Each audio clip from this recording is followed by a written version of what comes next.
পায়ে শেকল পরিয়ে রাখা হয়েছিল সকাল থেকে রাত অবধি, কিন্তু 8 থেকে আজকে হয়ে গেল 16 তারিখ, আজ অবধি কোনো অ্যাকশন নেই পুলিশের তরফ থেকে।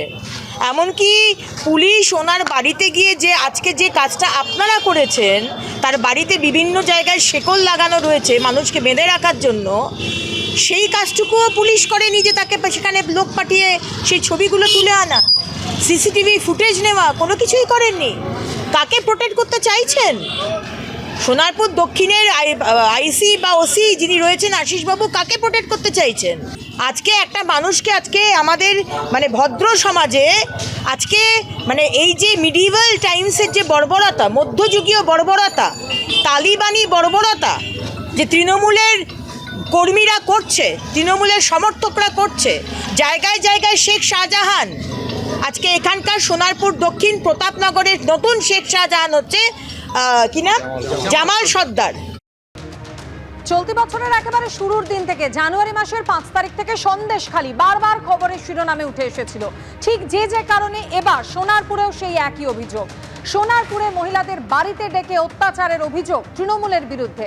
শিকল দিয়ে বেঁধে মহিলাদের ওপর অত্যাচারের অভিযুক্ত তৃণমূল কর্মী জামাল উদ্দিন সর্দার। শুধুমাত্র মহিলাদের ওপর অত্যাচারী নয়, অন্যের জমি হাতিয়ে নিয়ে নিজের প্রাসাদোপম বাড়ি তৈরির অভিযোগ উঠেছে এই তৃণমূল নেতার বিরুদ্ধে।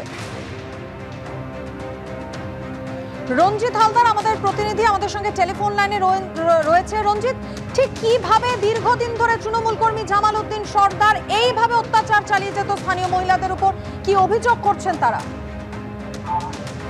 দেখো মাধুরী, যে ঘটনা থেকে এই বিষয়টি জানতে পারা গেছে, এই মহিলার যেটা স্পষ্ট অভিযোগ, তাদের পারিবারিক এক বিবাদ, সেই বিবাদকে নিয়ে সালিসি সভা ডাকে এই জামাল সর্দার। তারপর সেই মহিলা এই জামাল সর্দারের বাড়ি যাওয়ার পরেই তাকে প্রথম চেন দিয়ে পা আটকিয়ে দেওয়া হয় এবং বেধড়ক মারধর করা হয় বলে অভিযোগ। এবং সকাল থেকে বিকেল পর্যন্ত এই মহিলাকে আটকিয়ে রাখা হয় এবং বেধড়ক মারধর করা হয়, এমনটাই অভিযোগ। এই মহিলার সঙ্গে তার স্বামী ছিল, তিনি ঠেকাতে গেলে তাকেও মারধর করা হয় বলে অভিযোগ। এরপরেই এই মহিলা সোনারপুর থানায় দ্বারস্থ হন, বিষয়ে অভিযোগ দায়ের হয়, কিন্তু মহিলার যেটা অভিযোগ যে এই বিষয়ে পুলিশ এই জামাল সর্দার, যার বিরুদ্ধে অভিযোগ, তাকে গ্রেফতার করেনি। তারপরেই কিন্তু এই মহিলা দ্বারস্থ হন বারুইপুর পুলিশ জেলার অফিসে, সেখানেও গিয়েও কিন্তু এই গ্রেফতার প্রসঙ্গে কোনো রকম উন্নতি হয়নি।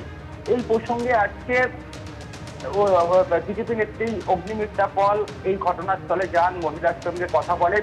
কথা বলতে গিয়ে আরো একদমই রঞ্জিত, তুমি আমাদের সঙ্গে থাকো তো। ঠিক তুমি যে কথাটা বলছিলে যে জামাল উদ্দিন সর্দার তৃণমূল নেতা, তার বিরুদ্ধে অভিযোগ ছিল মহিলাদের বাড়িতে ডেকে সালিশি সভার নাম করে তাদের পায়ে শিকল পরিয়ে মারধর করতে।